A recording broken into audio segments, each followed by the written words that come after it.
कोई भी मुलाजम नहीं रखा हुआ, मैं खुद किसान भी हूँ और मुलाजम भी खुद ही हूँ।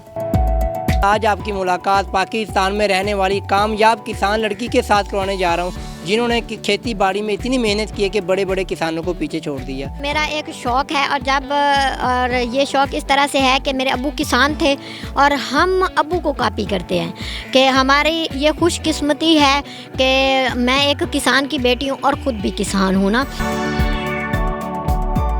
अस्सलाम वालेकुम नाज़रीन, मैं हूं आपका मेज़बान उस्मान अशरफ और आप देख रहे हैं कवर पाकिस्तान। किस तरह खेती बाड़ी के अंदर इनका रुझान आया। बहन हमारे साथ मौजूद है, आइए हम इनसे बात करते हैं। अस्सलाम वालेकुम। वालेकुम अस्सलाम। क्या हाल चाल है? अल्हम्दुलिल्लाह ठीक। सबसे पहले बहन अपना नाम बताइएगा। जी मेरा नाम अलमास परवीन है। अलमास, आप ही बताइएगा आप कितनी देर से ये खेती बाड़ी कर रही हैं? मैं 7-8 साल से कर रही हूँ। 7-8 साल से खेती बाड़ी का काम कर रही हैं, तो बताइएगा किस तरह आप खेती बाड़ी के अंदर आए? जी मेरे अब्बू को कुछ लॉस हुआ था उस वजह से, और कुछ हमें शौक़ भी था, दोनों चीज़ें मिक्स थी, कुछ मजबूरियाँ थी और कुछ शौक़ था। किस चीज़ में लॉस हुआ था? जी अब्बू ने कपास लगाई थी और उस पे ना अब्बू ने कोई गलत स्प्रे कर दी थी, क्योंकि अब्बू मेरे पढ़े लिखे हुए नहीं थे, तो वो स्प्रे करने की वजह से उनकी कपास जो है ना वो सारा का सारी पूरी फसल जल गई थी। तो फिर आप खेती बाड़ी में कैसे आ गई? तो जब अब्बू को देखा कि इतने परेशान हैं अब्बू, और हमारे अब्बू तो काश्तकारी हैं, अगर वो काश्तकारी भी छोड़ देंगे तो हमें कहाँ से खिलाएंगे, हमारे अखराजात कहाँ से उठाएंगे। तो अब्बू को जब परेशान देखा तो फिर उस वक़्त ठान ली कि अब हम काश्तकारी करेंगे और अब्बू को मुनाफा बख्श फसलें काश्त करके दिखाएंगे। तो फिर आपने पहली फसल कौन सी लगाई थी? जी मैंने पहली फसल भी कपास ही लगाई। पहले भी कपास की लगाई थी? जी बिल्कुल कपास ही लगाई थी। फिर कैसी रही वो फसल? वो बहुत अच्छी रही थी फसल हमारी ना, भाई ने और मैंने मिल के लगाई थी। अच्छा बताइएगा कितनी कपास की फसल आपने काश्त की थी फर्स्ट टाइम? फर्स्ट टाइम हमने कोई काश्त की थी मेरे ख्याल में 5.5 एकड़।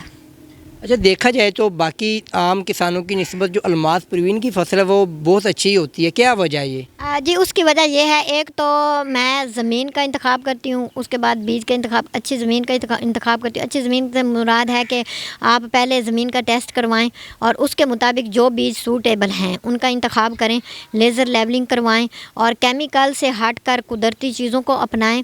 फर्टिलाइज़र को थोड़ा सा पीछे हटा के अगर गोबर का इस्तेमाल करें, ग्रीन मैन्योर का इस्तेमाल करें तो हमारे अखराजात कम हो जाएंगे और हमारी फसल को भी काफ़ी बेनिफिट होगा इन चीज़ों का। अलमास परवीन किसान के अंदर इतना क्यों ज़्यादा अटैच हो चुकी है? कैसे सब चीज़ों को मैनेज कर रही हैं? कैसे इनके ज़हन के अंदर ख्याल आता है कि मैं इस फसल को ये लगाऊं, इस फसल में ये कमी है, ये कमी है? जी ये मेरा एक शौक़ है और ये शौक़ इस तरह से है कि मेरे अब्बू किसान थे और हम अब्बू को कॉपी करते हैं कि हमारी ये खुशकिस्मती है कि मैं एक किसान की बेटी हूँ और ख़ुद भी किसान हूँ ना। तो मुझे ये खुशी इसलिए होती है कि मेरे अब्बू जो है ना वो इस काम से खुश थे, तो हम भी उसी काम से खुश हैं।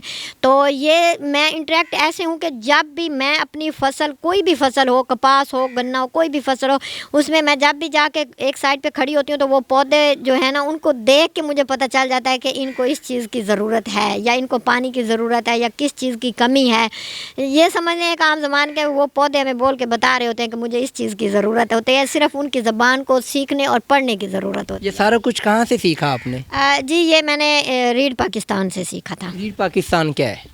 वो एक इदारा है जो किसानों के साथ मिल के काम कर रहा है और बेसिकली मेरे पास जब आए तो वो कपास पे काम कर रहे हैं, अभी भी कर रहे हैं, और उन्होंने ये चीज़ें सिखाई थी कि आपको किस तरह से पता चल सकता है कि आपकी कपास फसल को किस चीज़ की ज़रूरत है।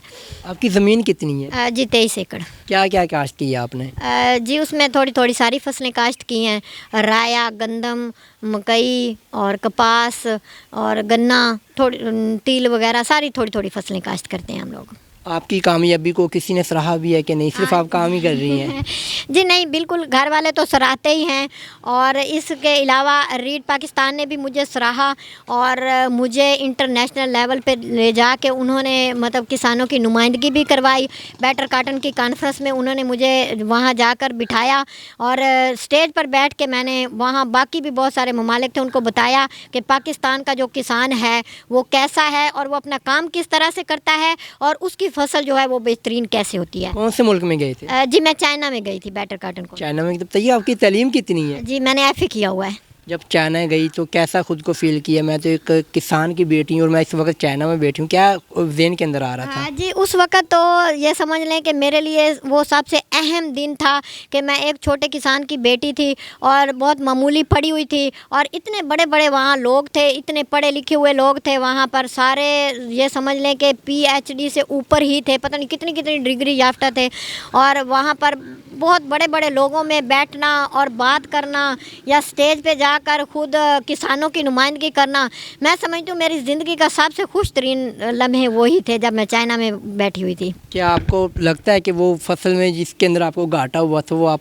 खसारे में हैं अब भी? नहीं, वो खसारे में नहीं है, अब तो वो मेरे लिए सबसे ज़्यादा मुनाफ़ा बख्श साबित हो गई है।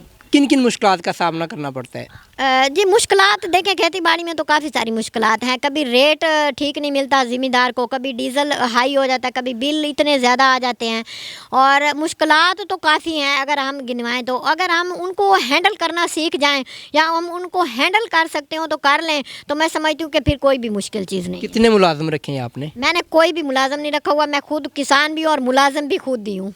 कैसे काम करती हैं? ज़ाहिर बात है फसलों के अंदर ट्रैक्टर को भी चलाना होता है, उसके बाद वो फिर पानी वगैरह भी लगाना होता है, जी। खादें वगैरह भी खिलानी होती है, कैसे खुद को फिर मैनेज करती हैं? जी, मैं ऐसे मैनेज करती हूँ कि मेरे साथ मेरा भाई और बहन मिल के करवा लेते हैं और जब भाई ट्रैक्टर चलाता है तो फिर मैं पानी लगा लेती हूँ, खाद डाल देते हैं हम लोग।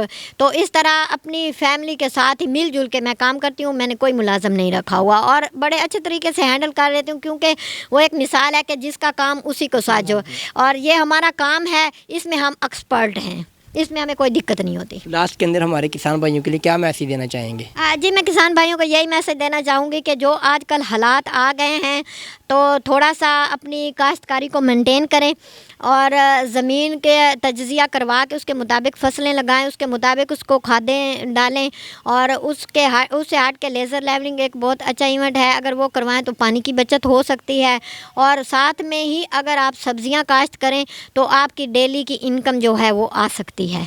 जी बहुत शुक्रिया। तो नाज़रीन, अलमास बहन हमारे साथ मौजूद थी के बाद खुद किसान बन गई, किस तरह बाप का सहारा बनते हुए देखते ही देखते कामयाब हो गई। तमाम तर तफसीलात आप इन्हीं की ज़ुबानी जान रहे थे। इंशाल्लाह एक नई स्टोरी के साथ दोबारा मिलते हैं। अपने मेज़बान उस्मान अशरफ को इजाज़त दीजिएगा। अल्लाह हाफिज़।